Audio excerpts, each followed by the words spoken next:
मी प्राजक्ता तांडेल, बुलेटिनमध्ये आपले सगळ्यांचं स्वागत। आणि बुलेटिनच्या सुरुवातीलाच एक मोठी बातमी, महाविकास आघाडीला आता पुन्हा एक मोठा धक्का बसलाय, कारण म्हाडाचे पुनर्विकासाचे सर्व निर्णय हे रद्द करण्यात आलेले आहेत। 2021 ते 2022 मध्ये घेतलेले निर्णय स्थगित करण्यात आलेले आहेत। सेस इमारतींच्या FSI बाबत देखील परवानगी आवश्यक असल्याचं म्हटलेलं आहे। मवियानं घेतलेले हे सर्व निर्णय रद्द करण्यात आलेत। शिंदे सरकारनं मोठा निर्णय घेतलाय। पुनर्विकास प्रकल्पाबाबत शिंदे सरकारचा हा मोठा निर्णय म्हणावा लागेल। महाविकास आघाडीने घेतलेल्या सर्व निर्णयांना ते निर्णय रद्द करण्यात आलेले आहेत। म्हाडाचे पुनर्विकासाचे सर्व निर्णय रद्द करण्यात आले। 2021 ते 2022 मध्ये घेतलेले निर्णय स्थगित करण्यात आलेले आहेत। शिंदे सरकारने हा मोठा निर्णय घेतलाय। या क्षणाची अतिशय मोठी बातमी आपण पाहतोय। शिंदे सरकारने महाविकास आघाडीला पुन्हा एकदा मोठा धक्का दिला असल्याचं पाहायला मिळतंय। म्हाडाचे पुनर्विकासाचे सर्व निर्णय हे रद्द करण्यात आलेले आहेत। 2021 ते 2022 मध्ये घेतलेले निर्णय स्थगित करण्यात आलेले आहेत। सेस इमारतीच्या FSI बाबत देखील आता परवानगी घेणं आवश्यक असल्याचं शिंदे सरकारने म्हटलेलं आहे। अधिक माहिती देत आहेत आमच्या प्रतिनिधी प्रणाली कापसे आपल्यासोबत जोडल्या गेलेल्या आहेत। प्रणाली, पुनर्विकास प्रकल्पाबाबत शिंदे सरकारचा हा मोठा निर्णय। आपण जर बघितलं तर महाविकास आघाडी सरकारच्या कारकिर्दीमध्ये विशेषतः शेवटच्या वर्षामध्ये जे काही नवीन GR काढण्यात आलेले होते ते सगळे GR मागे घेण्याचा निर्णय शिंदे फडणवीस सरकारने घेतलेला आहे। विशेषतः जर आपण बघितलं तर परवानगी मागण्याच्या संदर्भामध्ये म्हणजे ज्या इमारती म्हाडाच्या इमारती आहेत त्या इमारती पडल्या असतील किंवा त्यांना आग लागून त्या जळून राख झालेल्या असतील किंवा त्या लिगली पाडलेल्या असतील तर त्याच्या रिडेव्हलपमेंटसाठी गव्हर्नमेंटची परवानगी घेणं आवश्यक करण्यात आलेलं होतं। आता ती परवानगी घेण्याची गरज नाही अशा पद्धतीचा नवीन नियम काढण्यात आलेला आहे। कारण जो पुनर्विकास आहे त्याला चालना मिळावी, कारण या सगळ्या परवानगी घेत बसण्यामध्ये बराच कालावधी निघून जातो आणि त्याचा परिणाम असा होतो की पुनर्विकास रखडतो आणि त्यामुळे अशी कुठलीही परवानगी घेण्याची गरज नाही। ज्या इमारती पडलेल्या आहेत, लिगली पाडलेल्या आहेत किंवा आग लागून जळून राख झालेल्या अशा इमारतींच्या पुनर्विकासासाठी आता परवानगीची गरज लागणार नाहीये। त्याचबरोबर FSI वाढवण्यात आलेला होता गेल्या सरकारच्या कालावधीमध्ये, जो 2.5 वरनं 3 करण्यात आलेला होता, तो पूर्ववत करण्याचा सुद्धा निर्णय घेण्यात आलेला आहे। कारण यामध्ये खूप मोठ्या प्रमाणावर गैरव्यवहार होत असतात आणि त्या गैरव्यवहार होऊ नये यासाठी म्हणून ही खबरदारी नवीन सरकारने घेतलेली दिसून येते। प्रणाली, धन्यवाद या सविस्तर माहितीसाठी। आणि आता ठाण्यातून एक मोठी बातमी, ठाणे पोलिसांनी एक मोठी कारवाई केलेली आहे। क्रिप्टोकरन्सी प्रकरणी एकाला अटक करण्यात आली आहे। ठाणे EOW ने ही अटक केलेली आहे। 250 कोटींचा घोटाळा यामध्ये उघड झालेला आहे। तब्बल 1441 जणांची या आरोपीने फसवणूक केली असल्याचं पाहायला मिळतंय। मॅजिक 3S आणि SMP नावाने तो बनावट क्रिप्टोकरन्सी बनवून द्यायचा, त्यामुळे या आरोपीला अटक करण्यात आलेली आहे। अधिक माहिती देत आहेत आमचे प्रतिनिधी अजित मांढरे आपल्यासोबत जोडले गेलेले आहेत। अजित, काय अपडेट? आपल्याला माहिती आहे की क्रिप्टोकरन्सी नावाचा प्रकार जो आहे तो किती प्रसिद्ध झालेला आहे। लोक त्यामध्ये करोडो रुपये गुंतवणूक करतायत। जागतिक बाजारपेठेमध्ये क्रिप्टोकरन्सीला फार महत्त्व आलेलं आहे आणि याचाच फायदा घेत अनेक लोकांची म्हणजे जवळपास 1441 लोकांची फसवणूक करण्याचा प्रकार जो ठाण्यामध्ये उघडकीस आलेला आहे। दुप्पट 10 ते 12 महिन्यामध्ये दुप्पट रक्कम परत देतो आणि ती क्रिप्टोकरन्सीमध्ये परत देतो, अशा पद्धतीनं लोकांना भुरळ घालून त्यांच्याकडून पैसे गुंतवणूक घेऊन त्यांची फसवणूक करण्यात आलेली आहे। आणि हा जवळपास 250 कोटींचा घोटाळा आहे जो उघडकीस आलेला आहे। ठाणे पोलिसांच्या आर्थिक गुन्हे शाखा म्हणजे EOW ने हे प्रकरण उघडकीस आणलेलं आहे आणि या प्रकरणी एकाला अटक करण्यात आलेली आहे। असे सांगितलं जातं की याच्यामध्ये मोठमोठे उद्योगपती जे आहेत त्यांनी देखील गुंतवणूक केलेली आहे। त्याच पद्धतीनं काही सेलिब्रिटी आहेत त्यांनी देखील गुंतवणूक केलेली आहे। या सगळ्या गुंतवणूकदारांमध्ये नेमकं कोण कोण आहे त्याचा खुलासा थोड्या दिवसांनीच होईल, पण क्रिप्टोकरन्सी याच्यामध्ये गुंतवणूक करणे किंवा ते पैसे बाळगणे जो कायद्याने किती गुन्हा आहे किंवा आपल्या इथे मान्यता नसून देखील अशा पद्धतीचे गुन्हे वारंवार घडत आहेत, त्यावर पोलीस कशा पद्धतीने करतील आणि लोकांमध्ये जनजागृती निर्माण होणं गरजेचं आहे। त्या पार्श्वभूमीवर पोलीस काय करतील हे देखील पाहावं लागेल। निश्चितच अजित, धन्यवाद या सविस्तर माहितीसाठी। आणि आता राजकीय गोटातून एक मोठी बातमी, शिवसेना नेमकी कुणाची हा निर्णय आता निर्णायक टप्प्यावर आलेला आहे। मुख्यमंत्री एकनाथ शिंदे हे त्यांच्यासोबत असलेल्या आमदारांची निवडणूक आयोगासमोर ओळख परेड करणार आहेत। एकनाथ शिंदे त्यांच्यासोबत असलेल्या सर्व आमदारांना घेऊन दिल्लीमध्ये केंद्रीय निवडणूक आयोगापुढे येणार आहेत। शिवसेना कुणाची आणि धनुष्यबाण हे चिन्ह कुणाचं याबाबत निवडणूक आयोगात ठाकरे शिंदे गटात वाद सुरू आहे आणि याच पार्श्वभूमीवर निवडणूक आयोगासमोर जाऊन एकनाथ शिंदे त्यांच्यासोबत असलेले आमदार दाखवणार आहेत। हे आमदार दाखवून एकनाथ शिंदे शिवसेना आणि धनुष्यबाण या चिन्हावर आपला हक्क असल्याचं सांगणार आहेत।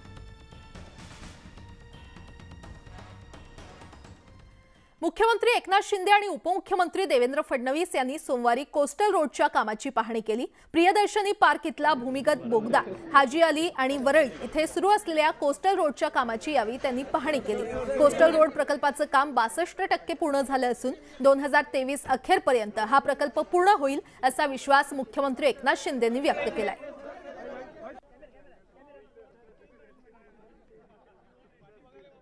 अतिशय मुंबईच्या वाहतूक कोंडीतून लोकांना दिलासा देणारा अतिशय महत्त्वाचा प्रकल्प हा कोस्टल हायवे आहे आणि जवळपास 62% पेक्षा जास्तीचं काम झालं आहे आणि नोव्हेंबर-डिसेंबर 2023 पर्यंत कंप्लीशन होईल, याचा पूर्ण होईल आणि लोकांना मोठा यामध्ये दिलासा मिळेल। अतिशय महत्त्वाकांक्षी प्रकल्प आहे आणि म्हणून त्या आम्ही पाहणी करतोय। 2014ला ज्यावेळेस आमचं सरकार या ठिकाणी आलं त्यानंतर मी स्वतः मोदी साहेबांकडे गेलो आणि तेव्हाच्या आमच्या सरकारने या कोस्टल रोडकरता परवानगी मिळवली, कारण आपल्याकडे कोस्टल रोडकरता रिक्लेमेशन करण्याकरता कुठलाही कायदा नव्हता। 2 वर्ष प्रयत्न करून या सगळ्या परवानग्या आपण त्यावेळी मिळवल्या आणि त्याच्यानंतर याचं काम सुरू झालं आहे आणि आता स्वतः मुख्यमंत्र्यांनी शिंदे साहेबांनी याच्यामध्ये लक्ष घातलेलं आहे। केंद्रीय मंत्री नारायण राणे यांच्या जुहूमधील अधीश या 7 मजली बंगल्यातील बेकायदा बांधकाम नियमित होऊ शकतं की नाही या प्रकरणावर आज हायकोर्टात सुनावणी होणार आहे। बांधकाम नियमित करण्यासाठी राणे यांचे मालकी हक्क असलेल्या कालका रिअल इस्टेट कंपनीने दुसऱ्यांदा केलेला अर्ज मुंबई महापालिका विचारार्थ दाखल करून घेऊ शकते की नाही याचा फैसला आज होणार आहे। राणे यांच्या बंगल्यात मोठ्या प्रमाणात अतिरिक्त बेकायदा बांधकाम केल्यानं महापालिकेनं नोटीस बजावली होती। त्यानंतर कालका कंपनीनं बांधकाम नियमित होण्यासाठी केलेला अर्ज पालिकेनं यापूर्वी फेटाळला होता। याआधी न्यायमूर्ती रमेश धनुका आणि न्यायमूर्ती कमल खाटा यांच्या खंडपीठानं 23 ऑगस्टला आपला निर्णय राखून ठेवला होता।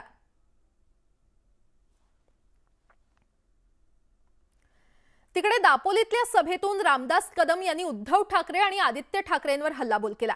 शिवसेना नेते भास्कर जाधव यांनी देखील रामदास कदमांना आता जोरदार प्रत्युत्तर दिले। पाहुयात भाई आणि शेठ मधली ही जुगलबंदी। आमचे उद्धवजी सध्या राष्ट्रवादीची भांडी घासतायत आणि त्यांचा मुलगा टुनटुन टुनटुन टुनटुन टुनटुन खोका खोका खोका खोका खोका उड्या मारते। आता हा म्हणतोय बोका आणि नाव घेतोय खोका। तर तुम्ही सांगितलं पाहिजे पहिल्यांदा लग्न करून बघ, मग बायको आल्यानंतर संसार कसा ते कळेल। नुसती दाढी वाढून फायदा काय?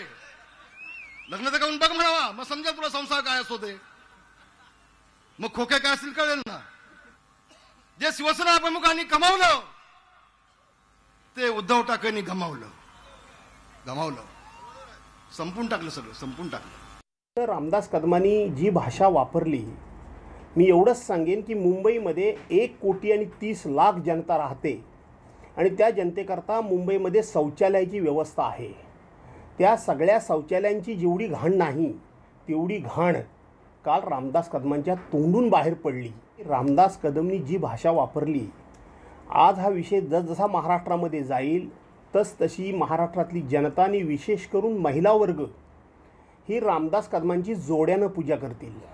उद्धवजींनी विश्वास टाकला, बाळासाहेबांनी विश्वास टाकला आणि यांना सगळी पदं बहाल केली, मुलाला आमदार केलं। जेव्हा कधी बाळासाहेब ऐकत नाहीत किंवा उद्धवजी काहीतरी यांना की वहिनींकडे जाऊन मस्का मारायचे, आज किचनपर्यंत यांची जीप सैल सुटली। म्हणजे इतका या 12 आमदारांमध्ये आमदारकी मिळावी म्हणून एवढा लाळ घोटेपणा करणारा नेता। बरं झालं घाण गेली आणि त्या घाणीने दाखवून दिलं घाण काय असते, ती घाणच असते। आता बातमी आहे जळगावमधून। शिवसेना संपर्क कार्यालयाच्या मागच्या बाजूला सट्ट्याचा अड्डा सुरू असल्याचा धक्कादायक प्रकार समोर आलाय। शिंदे गटात सामील झालेल्या शिवसेनेच्या महिला आघाडीच्या माजी शहर प्रमुख शोभा चौधरी यांनी या प्रकाराला वाचा फोडली आहे। मेहरुण परिसरातील एका सट्टा पेढीवर त्यांनी छापा टाकून भांडाफोड केला। विशेष म्हणजे ही सट्टा पेढी शिवसेनेच्या संपर्क कार्यालयाच्या आशयाने मागच्या बाजूला सुरू होती। या छाप्याची माहिती मिळाल्यानंतर तिथे पोहोचलेल्या MIDC पोलिसांनी अनिल लक्ष्मण माळी याच्यासह सट्टा पेढी मालक जावेद शेख सलीम या दोघांविरोधात गुन्हा दाखल केलाय। या ठिकाणाहून सट्टा खेळण्याच्या साहित्यासह मुद्देमाल पोलिसांनी जप्त केलाय। बहिणीची इज्जत काय रस्त्यावर आहे का? मला माहित नाही तर सट्टा चालू आहे, त्यांनी महिलांचं नाव घेतलं, त्या महिला आल्या म्हणून मी इकडे आली। मला माहित नाही होतं नाही तर एवढा तमाशा आहे मागे, एवढा मोठा तमाशा, 50-50 लोक।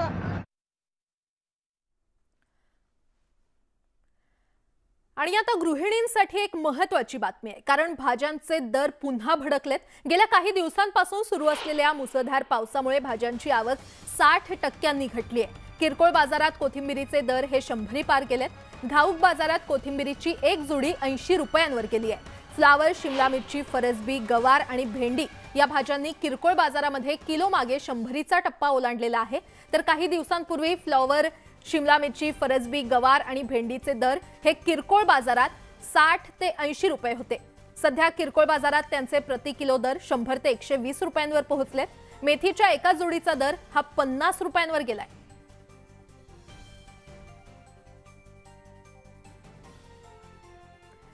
आणि आता काहीसा दिलासा देणारी बातमी। उच्चांकावर गेलेले खाद्यतेलाचे दर येत्या काळात कमी होण्याची शक्यता आहे। दर कमी होणार असल्याने दसरा दिवाळीमध्ये गृहिणींना मोठा दिलासा मिळण्याची शक्यता आहे। स्वदेशी तेलबिया मोठ्या प्रमाणात बाजारात आल्यामुळे हे खाद्यतेलाचे दर येत्या काळात कमी होण्याची आशा आहे। युद्धानंतर आता रशियाहून हळूहळू आयात सुरळीत होते, अशी सर्व स्थिती असताना सध्या स्वदेशी खाद्यतेल स्थिती ही सुधारते।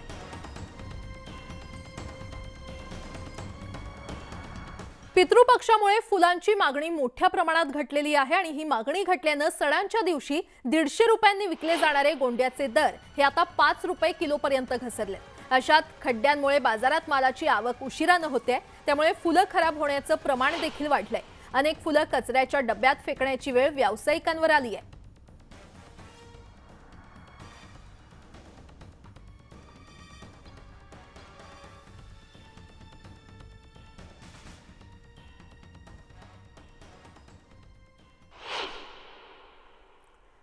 दादर फुल बाजारातले दर आपण ग्राफिक्सच्या माध्यमातून पाहतोय। 5 ते 10 रुपये किलोने गोंडा सध्या विकला जातोय। शेवंतीचे दर हे 20 रुपये किलो इतके झालेले आहेत। गुलाबाची जुडी 5 रुपये इतके मिळते। गुलछडीची फुलं 20 ते 30 रुपये किलो दराने विकली जात आहेत। तुळस 5 रुपये जुडी विकली जाते, तर जाई जुईची फुलं ही 200 रुपये दराने विकली जात आहेत।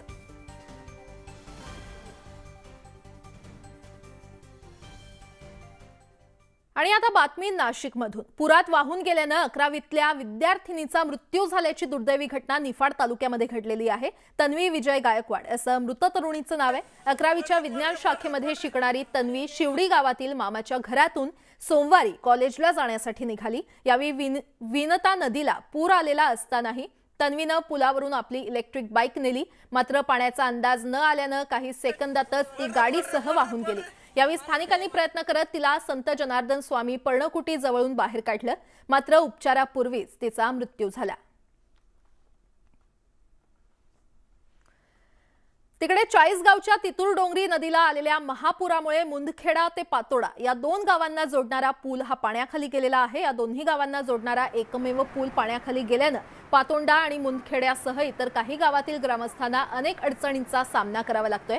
पावसाळ्यामध्ये शेतीच्या कामासह दैनंदिन व्यवहारांसाठी पुराच्या पाण्यात जीव धोक्यात घालून प्रवास करावा लागतोय, त्यामुळे भविष्यात मोठी दुर्घटना होण्याची देखील शक्यता नाकारता येत नाही। ही समस्या गेल्या अनेक वर्षांपासून असून या पुलाची नव्याने निर्मिती करून त्यांची उंची वाढवण्याची ग्रामस्थ मागणी करतायत आणि त्यांची ही मागणी अजूनही प्रलंबित आहे। धुळे शहरात झालेल्या मुसळधार पावसामुळे नागरिकांना प्रचंड समस्यांचा सामना करावा लागतोय। पावसामुळे शहरातील नाल्यांना पूर आल्याने शहरातल्या 150हून अधिक घरांमध्ये पाणी शिरलंय। नाल्याकाठी असलेल्या घरांना सर्वात जास्त फटका बसला असून जलमय घरांमधील नागरिकांच्या सुरक्षेसाठी आपत्ती व्यवस्थापन दलाकडून बचाव कार्य राबवण्यात आलं। जवळपास 150 लोकांना यावेळी सुरक्षित स्थळी हलवण्यात आले। शहरातील अनेक वस्त्यांमध्ये साचलेल्या पाण्यामुळे नागरिकांनी प्रशासन आणि लोकप्रतिनिधींवर प्रचंड रोष व्यक्त केलाय।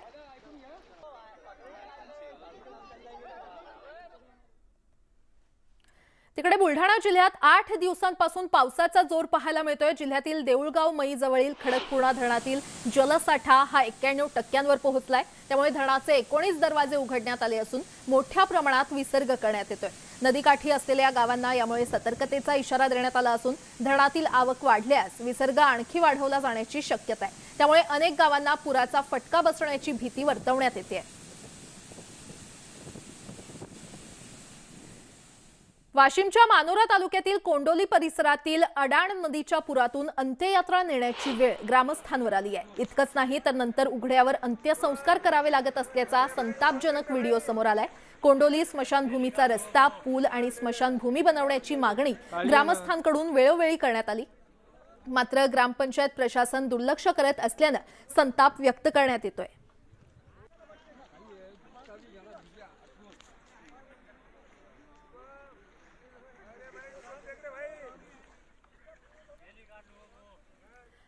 बातमी औरंगाबादमधून। औरंगाबाद शहराला होणारा पाणी पुरवठा उंदराच्या प्रतापामुळे गेल्या 13 तासांपासून बंद पडलाय। जायकवाडी येथून शहराला पाणी पुरवठा करणाऱ्या पंप हाऊसच्या फेडरमध्ये उंदीर घुसल्याने तांत्रिक बिघाड झाला। त्यामुळे शॉर्ट सर्किट झाल्याने ट्रान्सफॉर्मर बंद पडला। घुसलेला उंदीर विजेमुळे आतमध्ये मरून पडला आणि त्यामुळे पंप हाऊसचा वीज पुरवठा खंडित झालाय।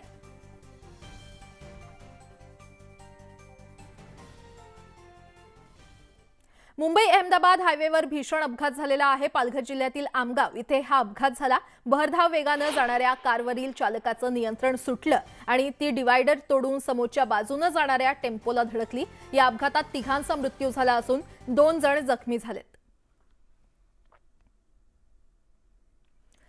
आणि आता 10वी आणि 12वीच्या विद्यार्थ्यांसाठी एक महत्त्वाची बातमी। महाराष्ट्र राज्य माध्यमिक आणि उच्च माध्यमिक शिक्षण मंडळातर्फे फेब्रुवारी-मार्च 2023 मध्ये घेण्यात येणाऱ्या इयत्ता 10वी आणि 12वीच्या लेखी परीक्षांचं संभाव्य वेळापत्रक सोमवारी जाहीर करण्यात आलेलं आहे। 12वीची लेखी परीक्षा 21 फेब्रुवारी ते 20 मार्च 2023 या कालावधीमध्ये, तर 10वीची लेखी परीक्षा 2 मार्च ते 25 मार्च या कालावधीमध्ये होणार आहे। महाराष्ट्र राज्य आणि उच्च माध्यमिक शिक्षण मंडळाकडून 12वी आणि 10वी लेखी परीक्षेचं संभाव्य वेळापत्रक जारी करण्यात आलंय। हे संभाव्य वेळापत्रक बोर्डाच्या अधिकृत संकेतस्थळावर उपलब्ध करून देण्यात आलेलं आहे।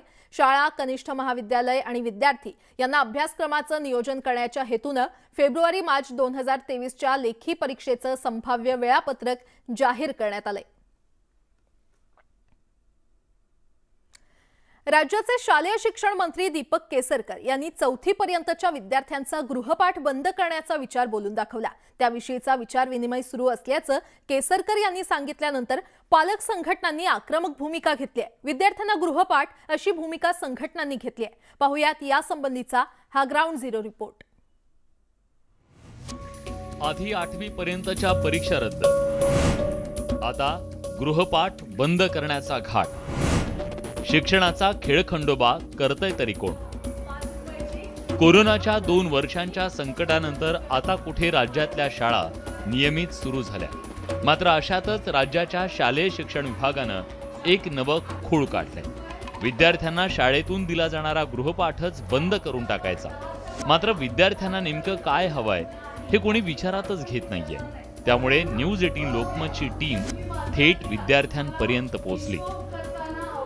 शालेय शिक्षण मंत्री दीपक केसरकर सध्या 4थी पर्यंतच्या मुलांचा गृहपाठ बंदीचा निर्णय लागू करू पाहत आहेत। तसे त्यांनी सुतोवाचही केलेत, पण मुलांना नेमकं काय हवंय याची चाचपणी करण्यासाठी आम्ही आता गोळवलकर शाळेत आलो। पुण्यातली नामांकित शाळा आहे, 4थीचा वर्ग आहे। आपण या मुलांनाच विचारूया, मुलांना तुम्हाला गृहपाठ हवा आहे की नको? ह्या मुलांनी एका सुरात सांगितलेले आपण ऐकलं। आता शिक्षण मंत्र्यांनाही कदाचित हे मुलांची जी बाजू आहे ही समजेल आणि हे मुलांची बाजू ऐकूनच शिक्षण मंत्री निर्णय घेतील अशी आपण अपेक्षा करूया। विद्यार्थी होमवर्कसाठी एका सुरात हो का म्हणतायत, त्यांची मानसिकताही त्यांच्याच शिक्षकांकडून ऐकूया। जर गृहपाठच दिला नाही तर ह्या मुलांची उजळणी, आपण जे मेमरी चॅनलाइज करणं म्हणतो, तेच जर झालं नाही तर ही मुलं अजून 2 वर्षाच्या मागे फेकली जाऊ शकतात. आणि ह्यांना जर प्रवाहात ठेवायचं असेल तर गृहपाठाचं प्रमाण कमी करू शकतो, पण गृहपाठ पूर्णपणे बंद करणं हे अत्यंत चुकीचं होईल. गृहपाठ असलाच पाहिजे, कारण कोणतीही नवीन गोष्ट आपण शिकलो तर शिकल्यानंतर त्याचा सराव केल्याशिवाय, पुन्हा पुन्हा ती गोष्ट केल्याशिवाय आपल्या लक्षात राहू शकत नाही. आणि मुलं ज्या वेळेला एखादी गोष्ट शिकवल्यानंतर स्वयं अध्ययन करतील तरच त्यांना याचा आत्मविश्वास निर्माण होणार आहे की मी ही गोष्ट अतिशय व्यवस्थितपणे करू शकतो. पालक संघटनांनी गृहपाठ बंद करण्याच्या निर्णयाला कडाडून विरोध दर्शवलाय. गेली 2 वर्ष बघितलं तर मुलांचं खूप मोठ्या प्रमाणात नुकसान झालेलं आहे आणि त्याच्यामध्ये आता परत गृहपाठ बंद. खरं तर गृहपाठ म्हणजे नेमकं काय असतो हे पहिले मंत्र्यांनी समजून घेण्याची गरज आहे. गृहपाठ म्हणजे मुलांची ती उजळणी असते आणि थोडंसं मुलांना शाळांमध्ये काय शिकवलंय याचा घरी पालकांनाही कळतं. आता सध्याच्या सिस्टममध्ये जर बघितलं तर गृहपाठ बंद करायचा तर म्हणजे मुलांची लेखनाची सवयच बंद करायची. विद्यार्थी, शिक्षक आणि पालक या सगळ्यांचाच गृहपाठ बंद करायला तीव्र विरोध आहे. मात्र असं असतानाही शालेय शिक्षण विभाग असा निर्णय घेणार असेल तर सरकारचा गृहपाठ खूपच कच्चा आहे असंच म्हणावं लागेल. व्हिडिओ जर्नलिस्ट गणेश कदमसह चंद्रकांत फुंदे, न्यूज 18 लोकमत, पुणे. आणि आता बातमी मुंबई पोलिसांनी केलेल्या आवाहनाची. अफवांवर विश्वास ठेवू नका असं आवाहन पोलिसांनी केलंय. कांजूरमार्गमधल्या रहिवासी सोसायटीमधून आणि बीएमसी शाळेतून 2 मुलांचं अपहरण करण्यात आल्याची ऑडिओ क्लिप व्हायरल झाली आहे. मात्र अशा प्रकारची कोणतीही घटना घडली नसल्याचं पोलिसांनी स्पष्ट केलंय. त्याचप्रमाणे अशा प्रकारची कोणतीही तक्रार दाखल झाली नसल्याचं पोलिसांनी सांगितलंय. कोणतीही घटना मुंबईमध्ये किंवा अशा शाळांमध्ये किंवा सोसायट्यांमध्ये घडलेली नाहीये. आम्ही सर्व पालकांना, स्कूलचे सर्व टीचर, सर्व संबंधित विद्यार्थी यांना आश्वासित करू इच्छितो की अशा खोट्या अफवांवरती आपण विश्वास ठेवू नका. आम्ही पूर्ण आपल्याला कटिबद्ध आहोत की आपली सुरक्षा व अशा प्रकारच्या घटना आम्ही त्यांच्यावरती योग्य निर्णय आणि कारवाई करणार आहोत. आपण कोणत्याही अफवांना बळी पडू नका. तुळजापूर इथल्या तुळजाभवानीच्या भक्तांसाठी आता एक खुशखबर आहे. तुळजाभवानी देवीचं मंदिर भाविकांच्या दर्शनासाठी 22 तास खुलं राहणार आहे. शारदीय नवरात्रोत्सवाच्या अनुषंगानं मंदिर प्रशासनानं हा निर्णय घेतलाय. 25 ते 26 सप्टेंबरच्या मध्यरात्री 1 वाजेपासून रात्री 11 वाजेपर्यंत मंदिराचे दरवाजे भाविकांसाठी खुले राहणार आहेत. कोविडचे सर्व निर्बंध हटल्यानं यावर्षी मोठ्या संख्येनं भाविक येण्याची शक्यता आहे.